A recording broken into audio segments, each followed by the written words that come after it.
On a sultry late afternoon, with the sky overcast and the sound of birds echoing faintly among the trees of a forgotten forest on the outskirts of the city, a boy walked alone, dodging the dry branches as he did every day on his way home. His name was Michael Johnson, and until that moment, nothing on that trail seemed out of the ordinary.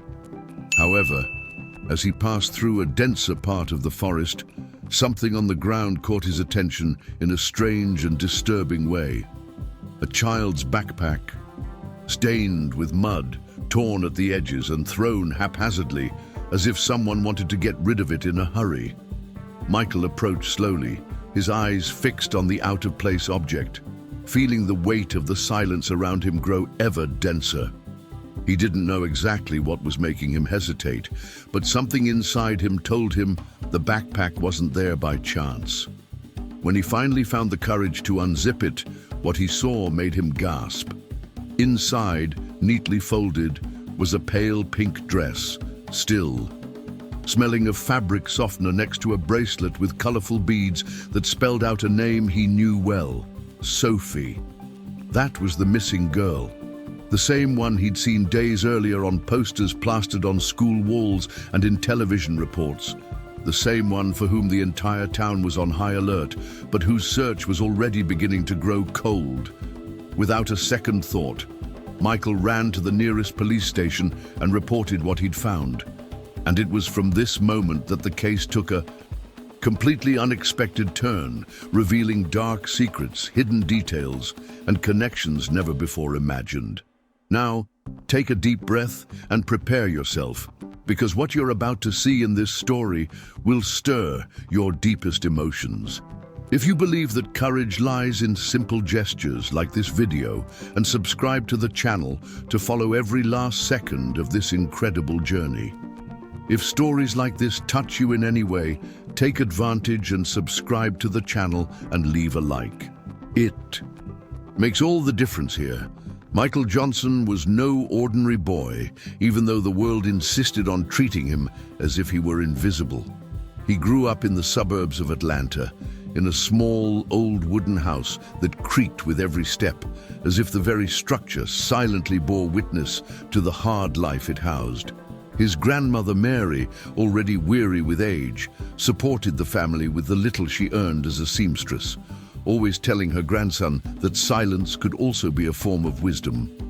Michael learned early on that there were things you couldn't say out loud, not because they weren't true, but because no one was willing to listen. At school, he was always the one in the back row, watching his classmates laugh in animated groups while he remained with his notebook open, doodling little drawings of streets, people, and objects.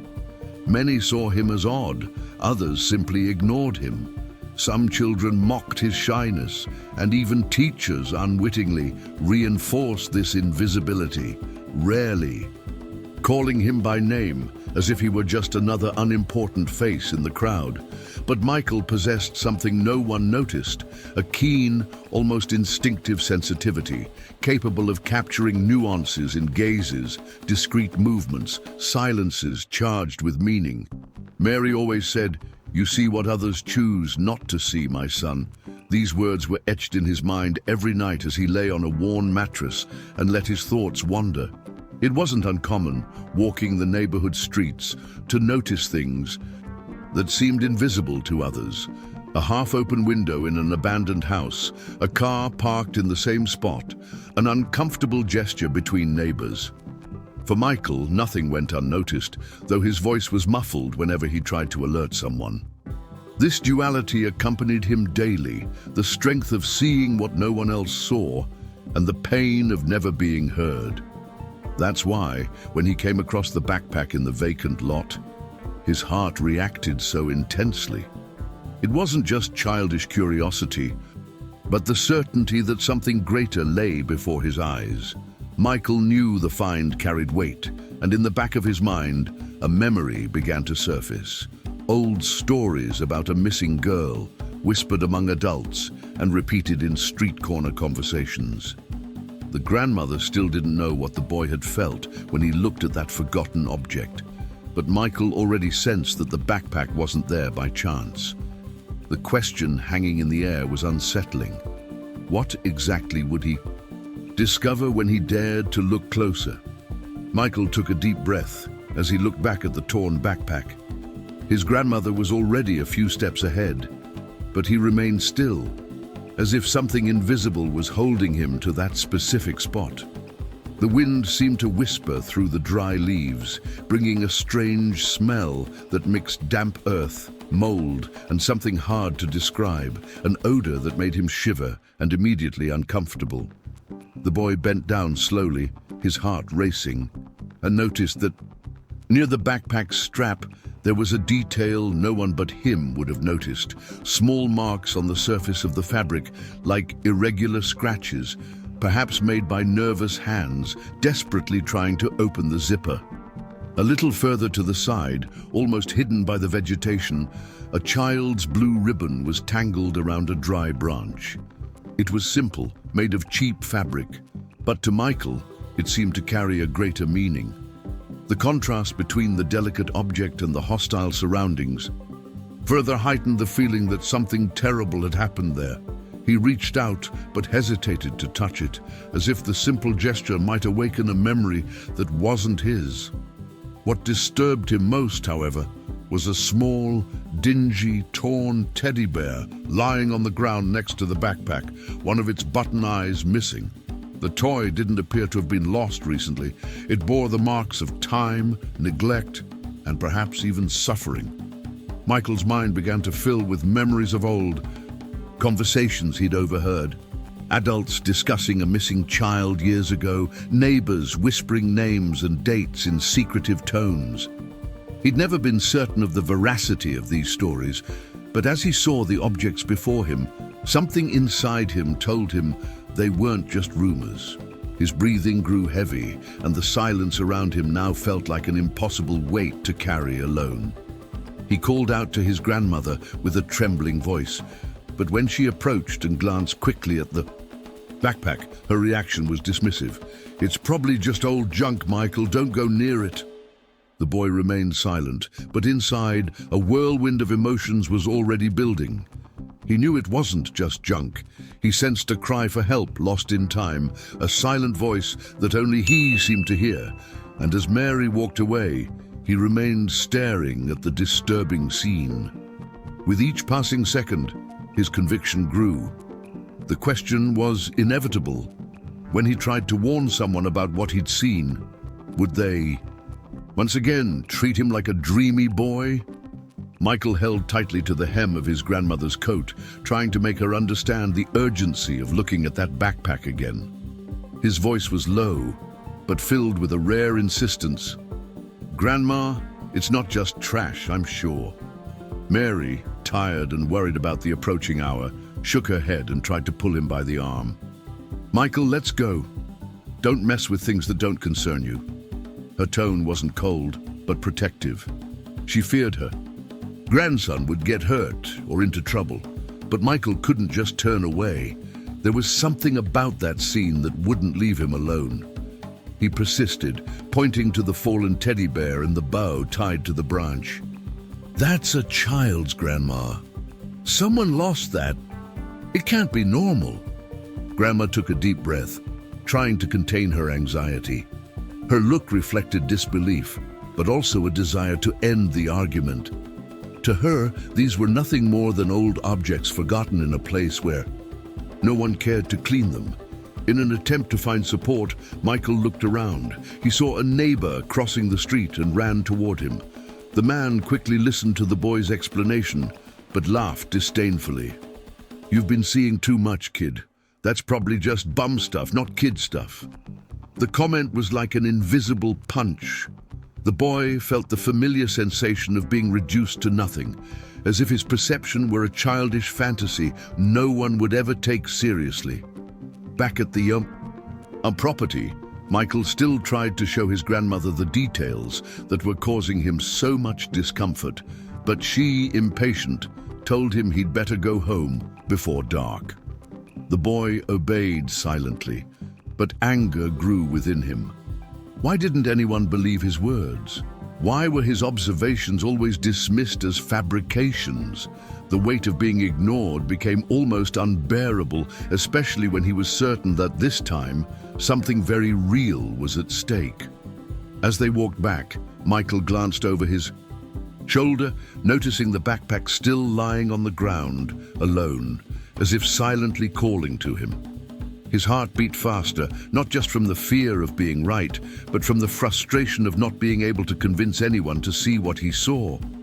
He knew, deep down, that he couldn't simply leave this mystery buried by the indifference of others. And it was precisely in this mix of silence and indignation that a dangerous decision was born. If no one was willing to listen, perhaps it was time to investigate alone. But how far would he be willing to go to uncover the truth that everyone refused to see? That night, Michael could barely sleep. Lying in his narrow bed, he listened to the sounds of the neighborhood mingling with the hum of the old television in the living room, where his grandmother had fallen asleep watching the news. Every time he closed his eyes, the image of the torn backpack came back to him, accompanied by the teddy bear's vacant gaze and the blue ribbon tied to the branch. He felt as if these objects were trying to tell him something, a silent whisper begging not to be forgotten. By the time the sun rose, Michael had already decided. He couldn't ignore what he'd seen. If no one believed him, there was only one way out: to find out for himself what the backpack hid. Leaving the house with the excuse of going to play on the block, he headed back to the vacant lot. The morning air still carried the freshness of dew, but for Michael, every step was accompanied by a mixture of fear and determination. Arriving at the spot, he bent down in front of the backpack and carefully unzipped the broken zipper. Inside, he found loose sheets of paper with brightly colored scribbles. They were drawings of little houses, flowers, and in the background, always a human figure with outstretched arms. There was also a small school notebook, the first few pages filled with crooked letters, as if a child were learning to write. At the bottom of one of the pages, half erased by dirt and time, Michael could make out a name written several times: Emily. The boy's heart raced. Emily was the name he'd heard whispered by neighbors in stories told mournfully by elders. The girl who never came back, they'd say. And now, in his hands, was a notebook bearing that very name. Frightened but also intrigued, Michael began looking around for more clues. He followed barely discernible marks on the ground, scratches on rocks, and buried pieces of plastic. He mentally noted every detail, as if piecing together an invisible puzzle only he could see. With each discovery, the feeling of being closer to something dangerous grew. Before leaving, he decided to save a few items. He discreetly grabbed the dirt-stained note, the colorful bracelet, and one of the scribbled sheets of paper. He hid them all inside his school bag, knowing that if anyone saw them, they might be reprimanded or accused of making up stories. As he walked away, he felt the weight of it all on his shoulders, as if he were carrying not only papers and objects, but also the responsibility of a truth buried in time. Over the next few days, Michael began returning to the property at different times, pretending to play or explore.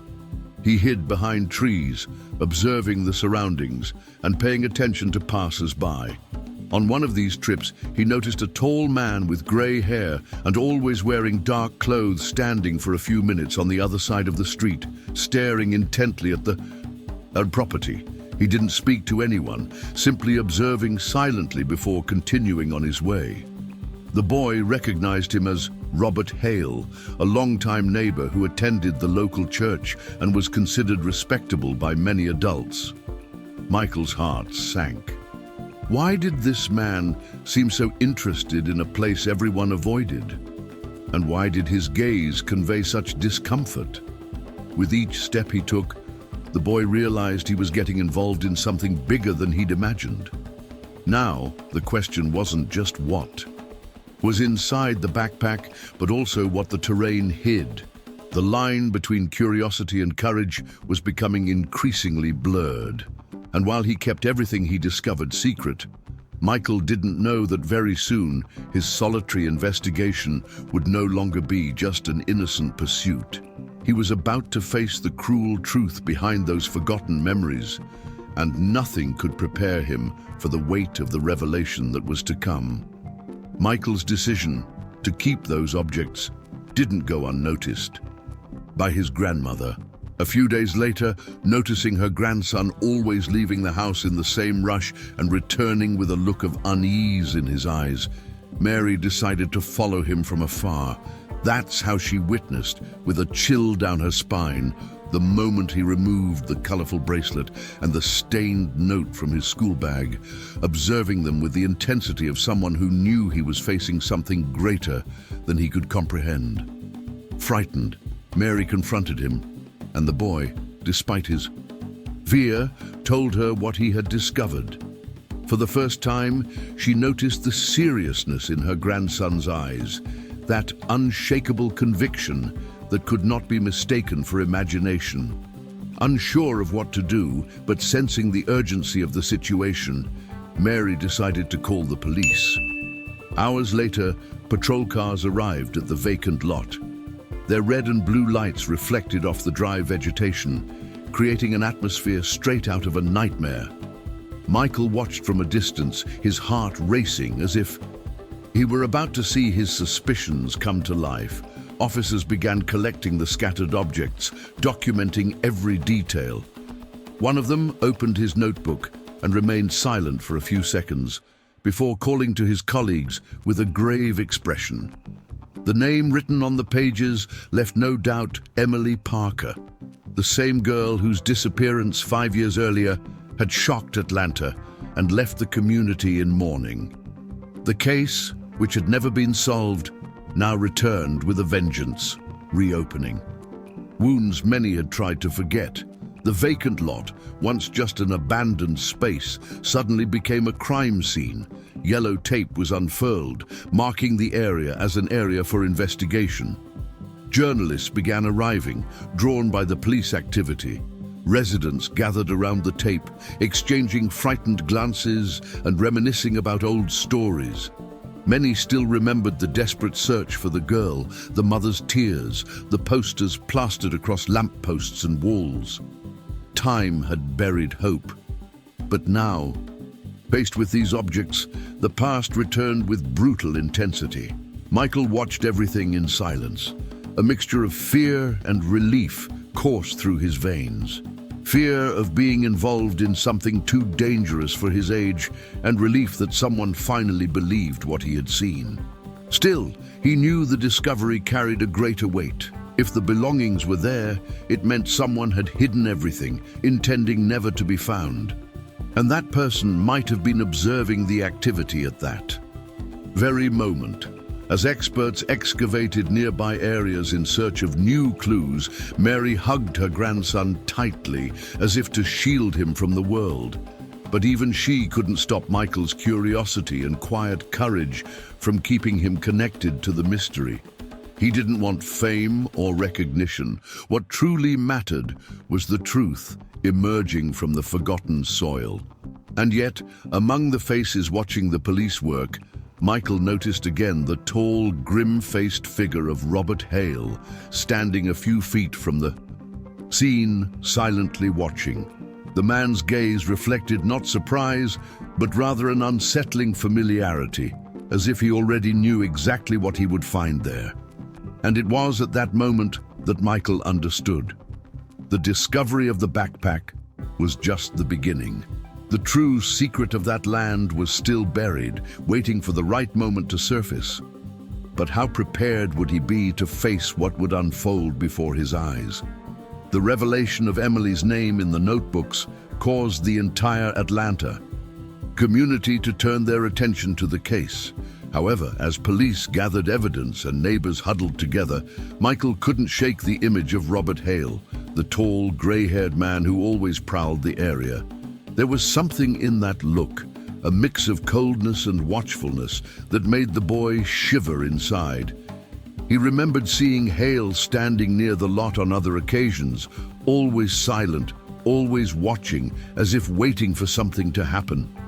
That night, the boy sat at his bedroom window, staring out at the deserted street, when he noticed the man's silhouette passing slowly, as if patrolling the neighborhood unannounced. Hale didn't seem alarmed by the police activity. On the contrary, he carried a strange, almost defiant calm that only heightened Michael's discomfort. It was as if the discovery of the backpack hadn't been new to him, but merely a reminder of something that had already become part of his somber routine. The following days intensified suspicion.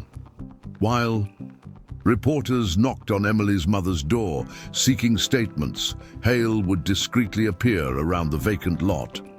Michael, hidden behind trees or posts, observed every move.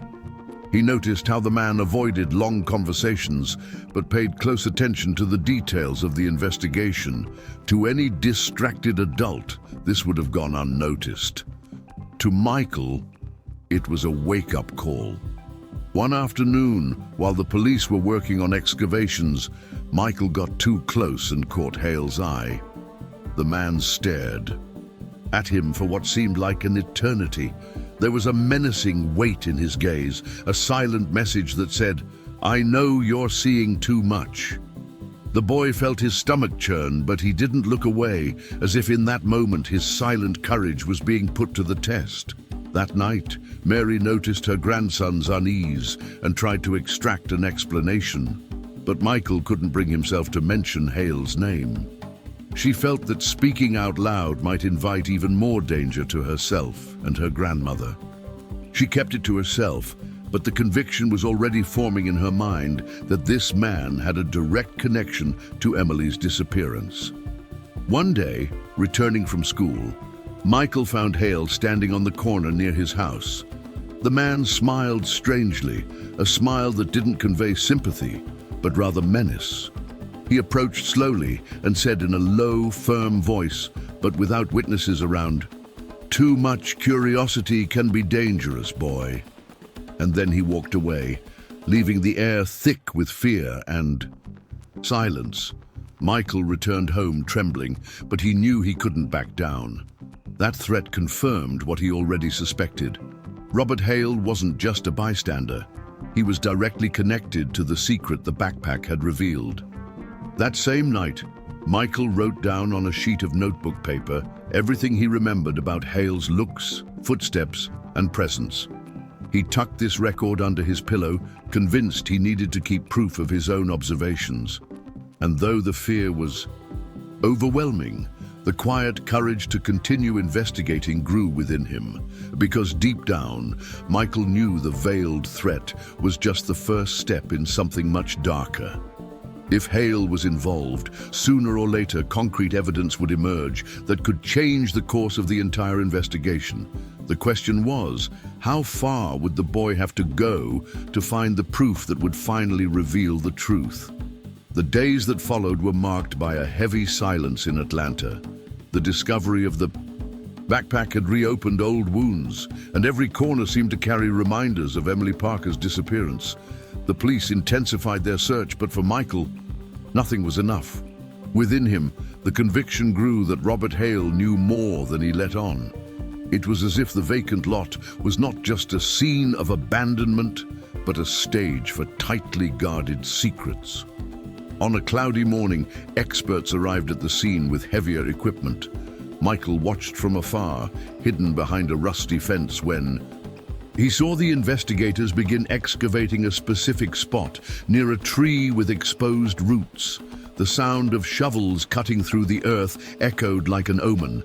With each layer removed, the tension increased. Then, suddenly, one of the officers lifted something metal covered in mud. It was an old, rusty box with a broken latch and signs of moisture that betrayed years of neglect.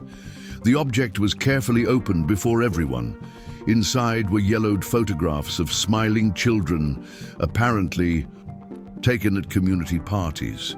Among them, Michael recognized the face of Emily Parker, with the same blue ribbon he had found attached to the branch. But that wasn't all. There were also personal items, small bracelets, torn notes, newspaper clippings, and even a child's drawing depicting a male figure with familiar features.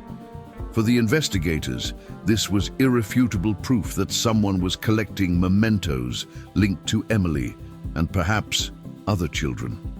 Michael felt a chill run down his spine.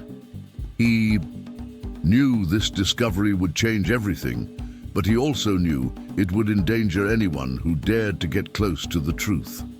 Across the street, among the curious crowd, stood Robert Hale, motionless, watching silently.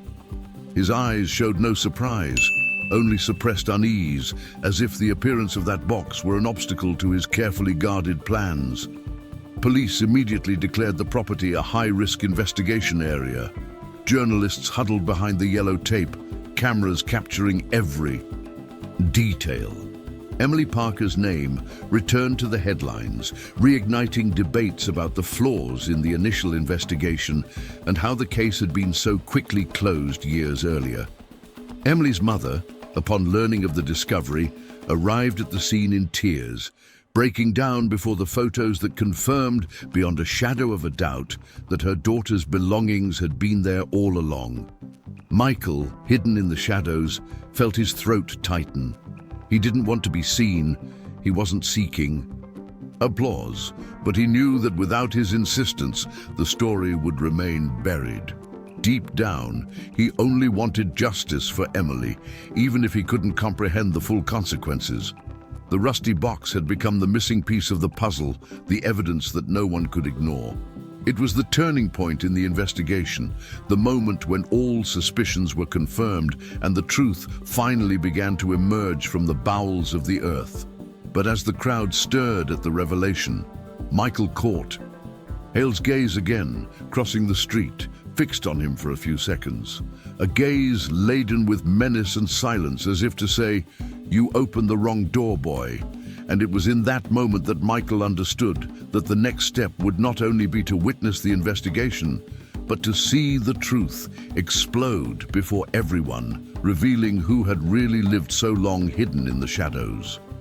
When the rusty box was opened and displayed before the community, the silence that fell over the vacant lot felt like a sentence. Investigators handled each object with gloves, photographing and recording everything. But for the neighbors gathered behind the yellow tape, every detail was like a punch to the collective memory.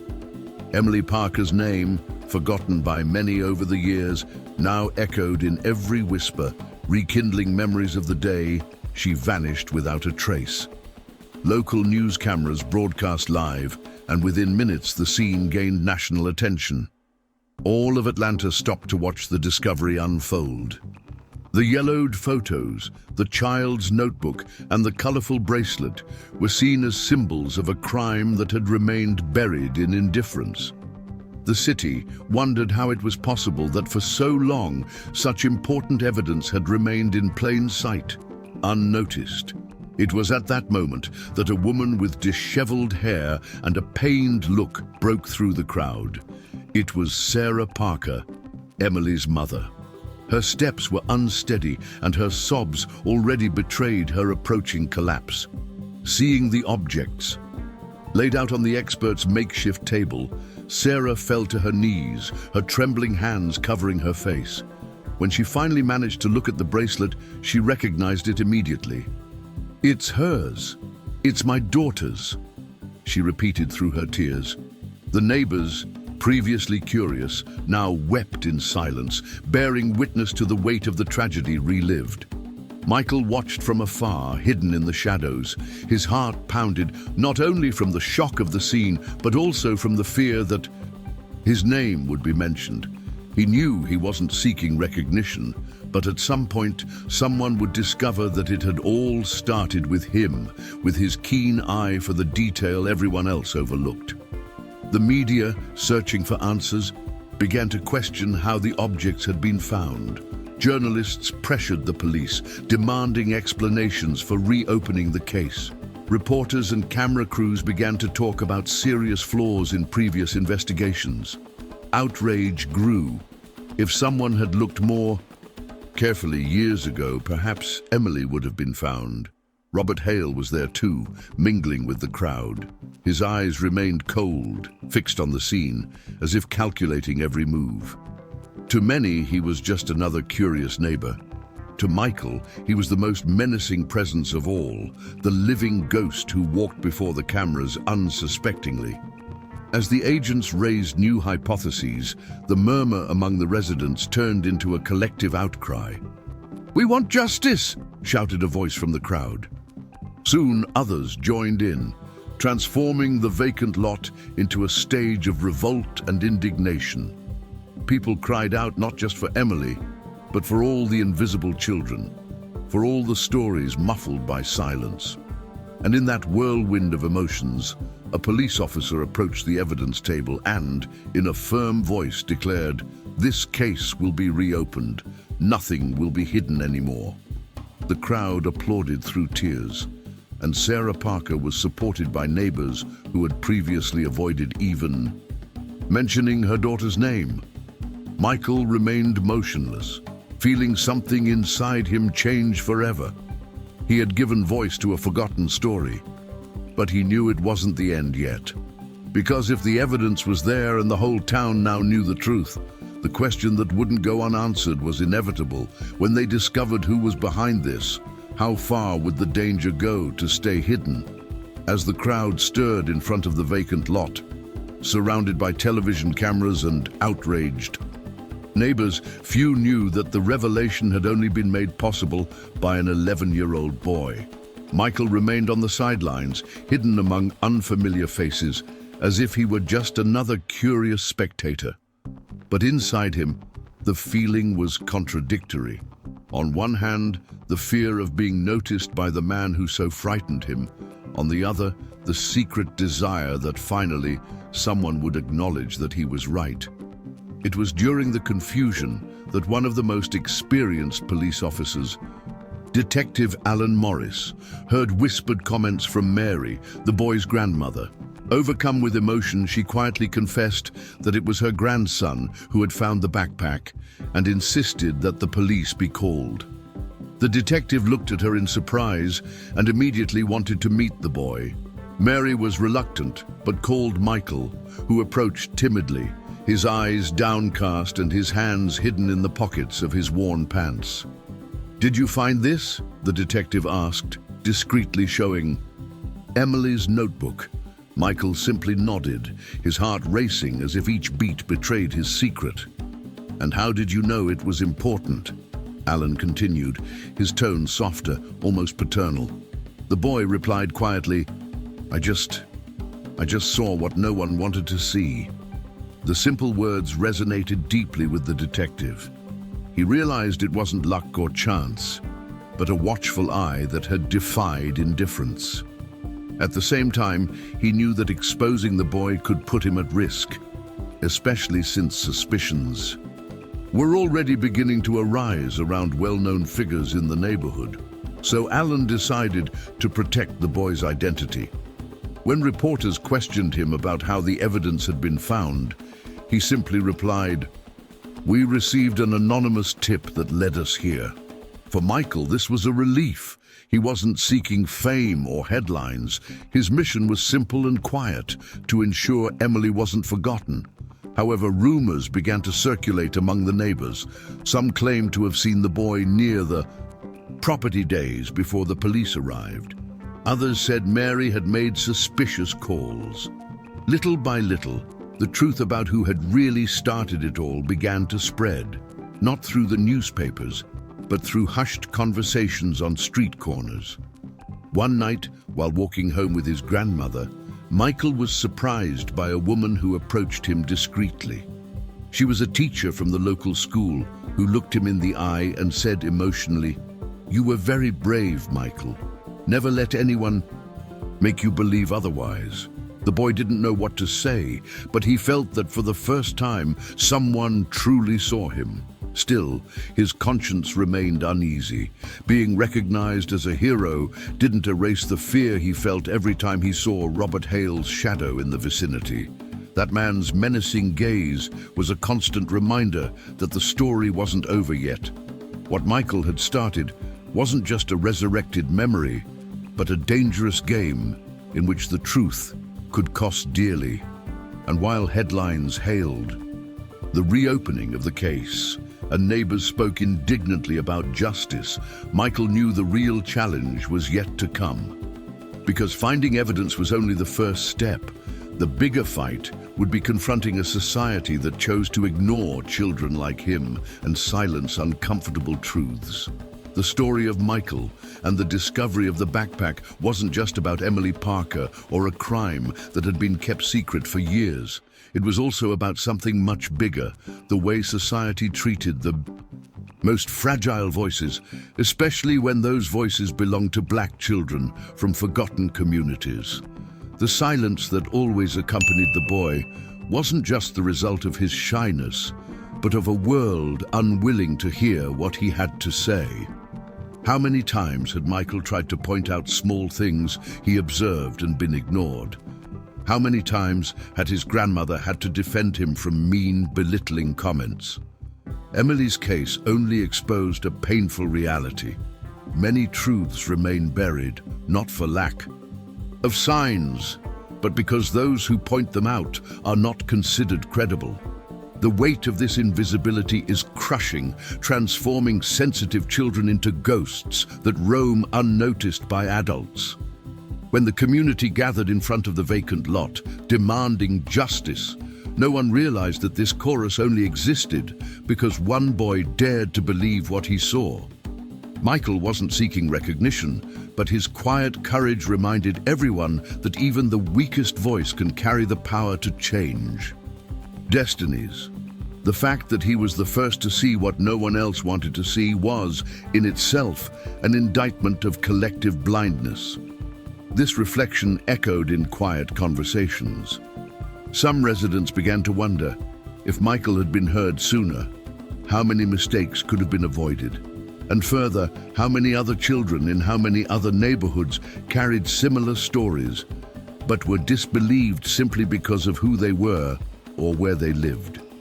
Emily's case was also a mirror of the structural racism and neglect that turn lives into statistics.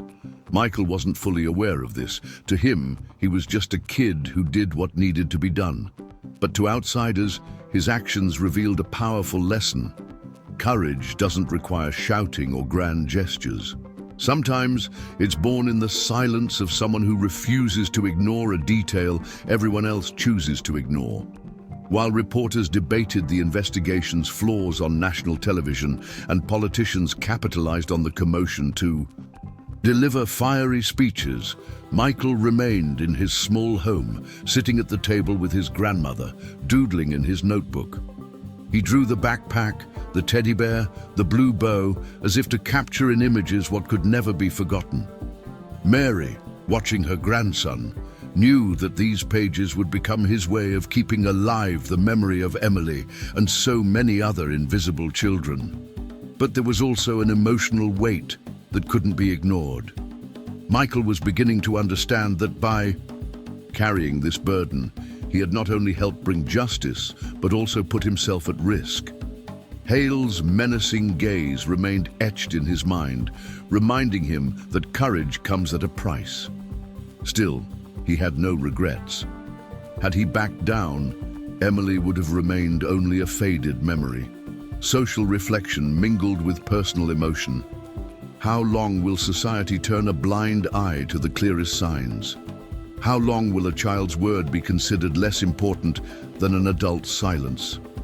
Michael, with his innocence and courage, had transformed this question into a silent cry that echoed far beyond the borders of Atlanta. And so, in that mixture of sadness and hope, the community began to realize that the value of a voice lies not in its volume, but in the truth it carries. Michael, unwittingly, had become a symbol of something much greater, the power to see the invisible, to bring life to what has been silenced, to prove that even the child no one hears can hold the key to freeing imprisoned memories. But even as the city processed these lessons, one final detail lingered in the air, suspended like a cloud about to collapse. If this discovery had reopened the past, what else might emerge from the silence to challenge everything they thought they knew?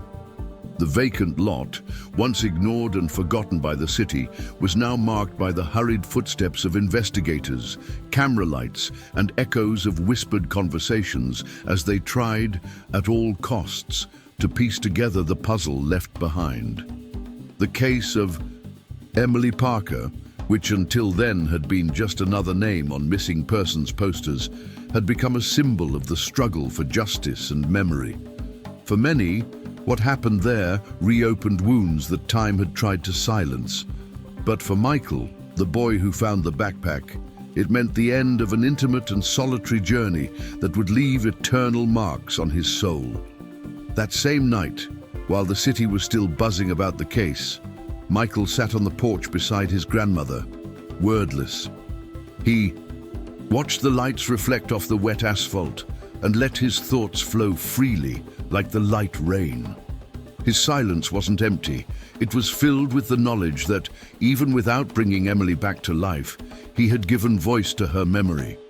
And that gesture to him was greater than any tribute or headline. The world might still not know his name, but he knew he had done the right thing. The news continued to spread. The debate grew, and Emily's name began to be associated with the urgency of better caring for our children. Michael's name, rarely mentioned, was no source of frustration for him. His mission was never to be seen, but rather to see what so many chose to ignore. With his sensitive and attentive gaze, he proved that courage has nothing to do with the stage, but with a silent attitude. As he sketched the blue bow and the torn teddy bear in his notebook, Michael relived every detail of his life, his soul marked by pain, but also by the certainty that he had fulfilled a noble purpose. And if you've made it this far, it's because this story touched you in some way. So don't let this message slip away. Subscribe to the channel now, like this video, and stay with us, because in the next story, you'll come across a secret buried inside a school, a secret no one dared tell.